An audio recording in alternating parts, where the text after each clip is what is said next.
Morning everyone, happy Monday, hope you're all well. Just thought I'd give you a little bedside update. For those of you that wonder how I'm getting on. So yeah, surgery on Saturday seemed to go well, according to the surgeons. And they got my kidney and the tumour out. And they didn't have to take too much more out by the sounds of it, which is great. So I'm just recovering here in hospital with plenty of drugs, medication to manage the pain. When I'm lying down, it's all right, but when I get up and about, it's a little bit sore and tender. Had a shower earlier, and they're trying to get me moving as much as possible. And I do what I can, but it's just a bit sore. So just every now and again, lie back down. But generally, I'm okay, and being looked after, so that's good. And now it's just really a bit of a waiting game. I'll probably be heading home tomorrow. And then, as I mentioned before in previous videos, that tumour's getting sent off to be looked at under a microscope, and that will kind of determine, what happens from here. Obviously, for now, I'm going to recover from the surgery, and then the doctors will look at that tumour under a microscope and determine, any further treatments or anything really. And I guess I'll probably find that out in a week or maybe 2 weeks. I'm not quite sure exactly. But yeah, so that's me. I hope you're all enjoying the sun. It seems to be super sunny in London today. I'm just sitting watching the cricket, day 5 of England-India, which is awesome. And yeah, have an awesome Monday, whatever you're doing. And I'll update you in due course. Ciao.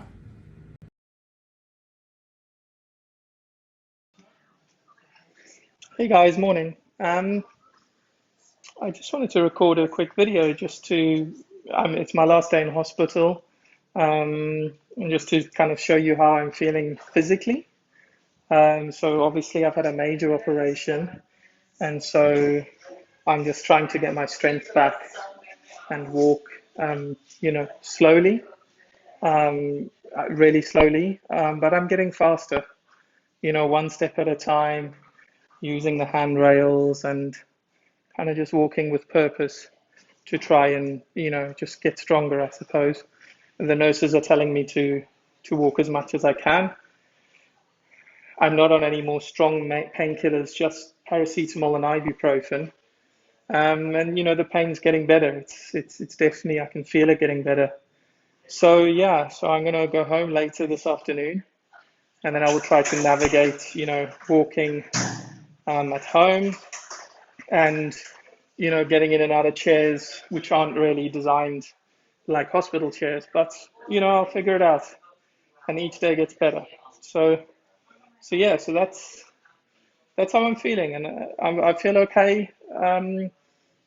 Like I said, just if a little bit tender, but each day I'll get better for sure. And hopefully in a week's time, I won't have any more pain. But yeah, that's just a little update. And yeah, I'm gonna be leaving in a few hours and go and enjoy some sunshine, which will be nice. So yeah, that's all for now. Bye.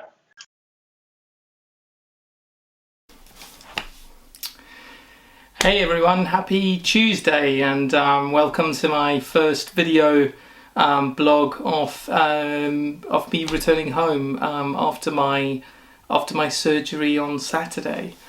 So I got home yesterday just after lunchtime. I was discharged from the hospital, and we made our way back from London here, and I had a quick coffee stop in town, which was my first stop after surgery. It was a super hot day, so we had an iced latte, and then I walked home actually just from town. It wasn't long, but I kind of shuffled slowly. So yeah, so I'm back, I'm out. The surgery's been done, and the kidney and the cancer have been removed, or should I say the tumour. They determined that they felt it was an RCC, so they didn't need to trace down my pipe and down to my bladder. They took the tumour and the kidney out, and kind of glued me back together. So I'm back home. I'm in some pain, which I'm managing with medication, just with some over-the-counter stuff, but also some stronger stuff. But my doctor's just told me to only use the stronger stuff if I need to, because it has some nasty side effects, like it's not so good on your stomach and they can be addictive. So try to medicate with as much of the over-the-counter stuff as I can and use the strong stuff when I really need to. So, and that's working well so far. One of the interesting things that happens when you've had major surgery and you lose mobility is you come from an environment like a hospital, which is designed for impaired mobility, with beds that do everything with the touch of a button and chairs which are designed to be easy to get out of. And then you look at your house and you realise how bad it is. And you think of the sofa which I got a few years ago, which looks great in a catalogue, but is awful to sit in. And it's so low to the ground that I can barely get out of it when I have proper mobility. So we had a quick pit stop at IKEA on the way home to get an armchair, because I didn't have an armchair. And an armchair is pretty much the only thing I can sit in right now. So we did a quick dash to IKEA to get an armchair. My bed isn't as good as a hospital bed, but I can get in and out, just slowly. And about 2 years ago, I took the handrail off our staircase because I was painting and decorating, and I was going to buy a new handrail, and I'd not done it. So I now have to manage my way up and down a staircase without a handrail, which isn't advisable. But I'm okay, because I'm getting better almost every hour. I can feel my strength building. I'm taking it slowly. I'm taking afternoon naps, and I'm just walking, and I'm doing what I can. But this is very short, this period of impaired mobility. It's not long term, not for me. I will recover quickly, and those little things which aren't good for impaired mobility will soon not even enter my consciousness in the same way that I didn't think about them before. So it's been really good being home. The kids have now got somebody else to turn the TV on for them and get food from the fridge. I don't think they're really overly concerned either way. My mother-in-law was here helping my wife while I was in hospital, and she's just left, but she was a great support. And I've just had a lot of love and support from loads of people, so it really is great to be home. And as I said to you in the previous videos before, what happens from here is that tumour's going off to be analysed, and I've got an appointment booked for the 25th of September with my surgeon, the chap who performed the surgery, the urologist. And at that surgery they'll have all the full diagnostics from the tumour, and essentially they're going to create a battle plan. They're going to create like what needs to happen from here. We've done the first step, tick, kidney's gone, tumour's out, but what else is happening? Do we need to do more investigations? Do we need to put you on a course of treatment? Or perhaps do we just need to observe you and check it doesn't come back? Anything's really possible. But for now I've got to just wait for that date. It's 2 weeks on Saturday, so it's quite long, but that's the kind of length of time that you have to wait for these things to happen. So I have to be a good patient and be patient, which is hard for someone like me, but I'm learning. So that's where I'm at, but for now I'll sign off, so adios.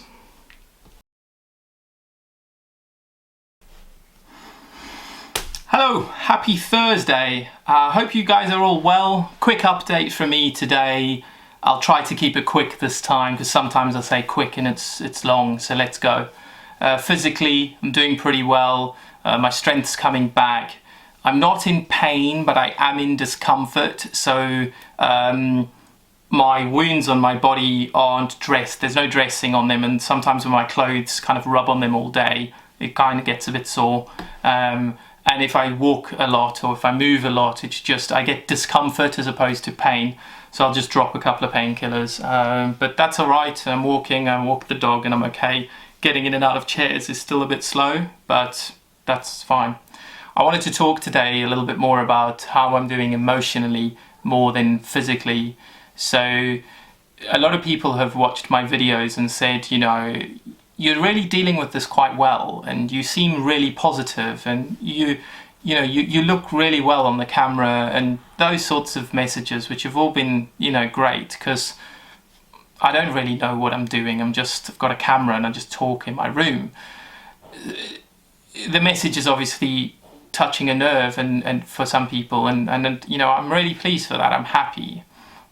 I guess what I wanted to also share with you all was, you know, the camera doesn't roll at 5 in the morning when I'm crying in my bed.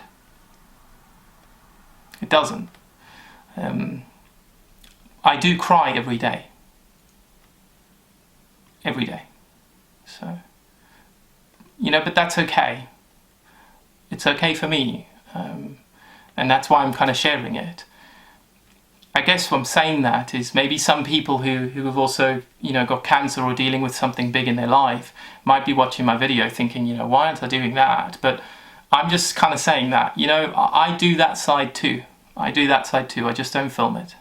And I've obviously found a way to be able to kind of have my tears, dry my eyes, and then try to think of all the positive things in my life to spur my day on. So kind of have my moment and go, right, feel sorry for myself, and then, you know, and then move on.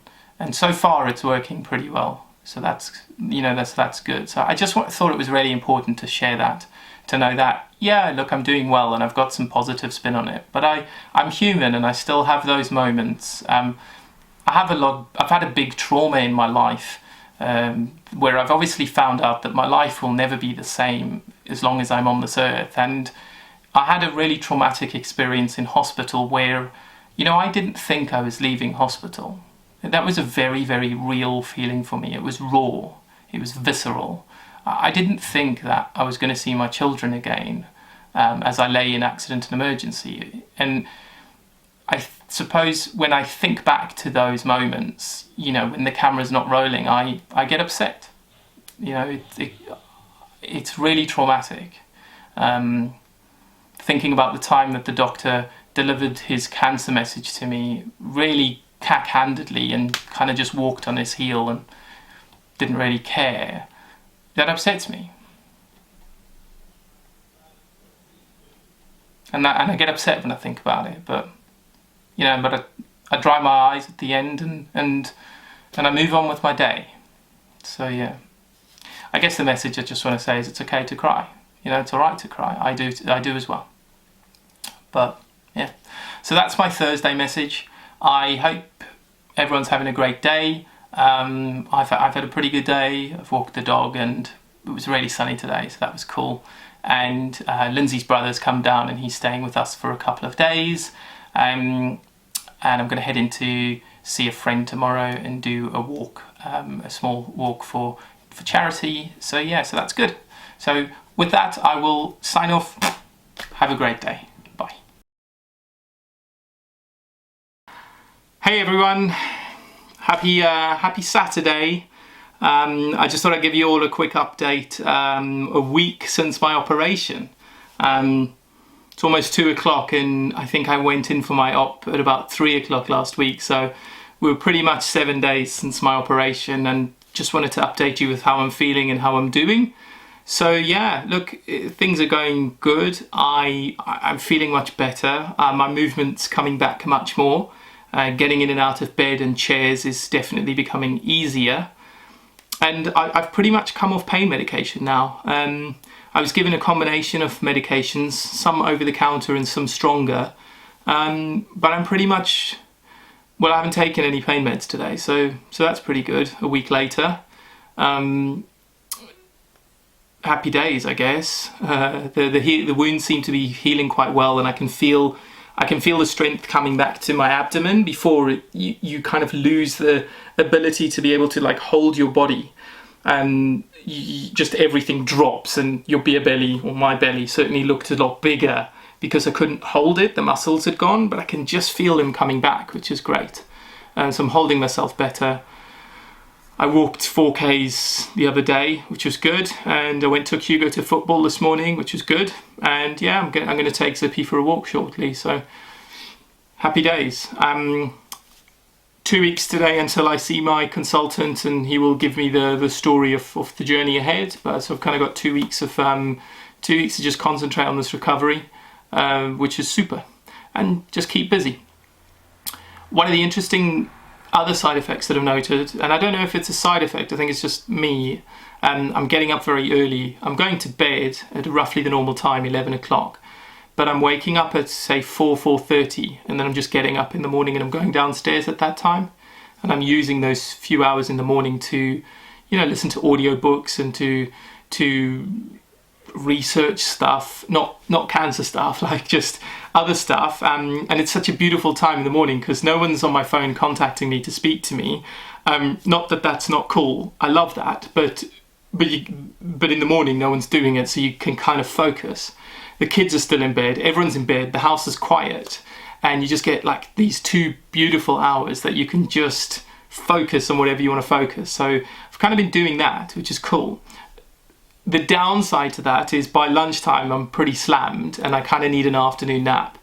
But one of the joys of my current position is I can get away with afternoon naps. I can say, Lindsay, I'm just gonna go grab a quick nap, and she kind of goes, yeah, okay. So that's quite cool. So that's probably my update for today. I'll just keep it there, and I hope you're having a good Saturday, good weekend, whatever you're doing. And I will follow up with more updates as they come. Bye. Hey everyone, happy Tuesday, and I hope you're all doing well.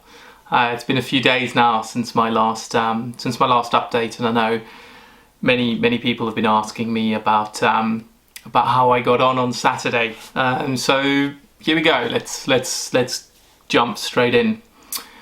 On Saturday, I saw the urologist, the person who performed my surgery. I saw him for the first time since my surgery. It was 3 weeks to the day, and really that meeting was to find out about, well, a little bit about the tumour, a little bit about the history of the tumour and such, and of course ultimately, where we go to from here, what the next steps are. If you recall from previous videos, there was a certain amount of unknown whether it was what was called an RCC, a renal cell carcinoma, or a TCC, a transitional cell carcinoma. Did it grow in the kidney, or did it grow out of the lining of the kidney? The TCC is the bad one. Lining, more likely to spread. It's rarer and it's more likely to return. RCC within the kidney, the better option. The reason why they were unsure as to what it was because the tumour had basically ruptured part of my kidney, which was why I ended up with blood in my urine. So they didn't know if the origin of that tumour was from the tissue of the kidney or from the lining. While I had that operation, they had to make a decision there and then to either do the operation for an RCC, which was remove the kidney, remove the tumour, or to do the operation for the TCC, remove the kidney and the tumour, as well as the ureter, as well as part of my bladder. But the surgeons decided to make a decision that they felt it was an RCC, the first one, the good one. We've had a 3-week wait to find out, basically, and good news. They made the right call. So it was an RCC. It grew from within the kidney. So they performed the right operation, which is great.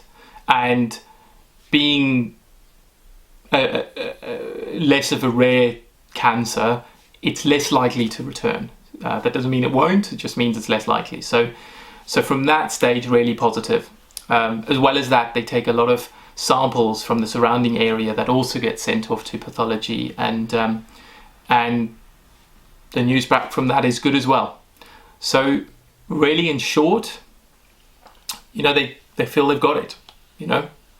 They've got my cancer, which is great news. It's really good news. And hearing that news was a bit bewildering, to be honest with you. It's really hard to process when someone's telling you this. So that was, that's really positive. Really, really positive. Now, for those of you that know or don't know, no one ever flicks a switch and says, right, cancer, you're free, because that's not really how this works. There are some steps to be taken, and in people, in my case, the steps to be taken post this procedure are just surveillance or observations. So regular routine scans to check that this cancer hasn't returned. That's basically your treatment. So that would be the next steps, and I'm scheduled to go in for a scan in January of 2022 to find out really, are we all good? They don't scan. They normally leave a few months post surgery, so that's all within the timelines. Now, something I never shared with anyone was one of my CT scan on my lungs picked up something on my esophagus, and it was reported as of unknown significance. I've been worrying a little bit about it, but and it's still there. It hasn't gone anywhere. The doctors aren't concerned about it. It's basically it's an enlarged node. It's something there that's been picked up. Now, I asked them if they would address it now, but they've kind of said they're not concerned at this stage. They'll just keep it under observation. So my next scan in January, they'll see if anything's happened. Has it grown? Has it shrunk? Or what have you? But then they're not overly concerned about it. They just keep it under observation. Once you've come out this end, you're basically ranked in terms of a likelihood of cancer returning. So they have something called a Leibovitz score, which is a score based on a number of different metrics. It basically decides how likely this cancer is to return to you. And it's based on a number of different metrics: size of tumour, length it's been there, etc., age, whatever. Ultimately, you end up in one of three categories: low, intermediate, or high, in terms of your chances of return. I've been ranked as an intermediate chance of return. Okay, so to give a number of that, 10 to 15% of people in my condition will see a return within 5 to 10 years. Okay, so I guess if you flip it on its head, 85% of people carry on, and 10 to 15 will see a return of cancer. So that's where I'm ranked. And ultimately, it's the size of the tumour that decides that, and the length of time, etc. And to tell you something that my doctor told me there and then in that appointment, I've removed a small baby from you. The tumour was, not far off a kilogram in weight. So it's pretty big. Now, because I'm ranked as intermediate, I am going to be available or put forward for something which is called the Rampart trials. Rampart. It's a clinical trial for something called immunotherapy. Now, immunotherapy is a relatively new way of treating cancer. And other than like, say, chemotherapy, which just blitzes everything, good and bad, what immunotherapy does is it basically boosts the good.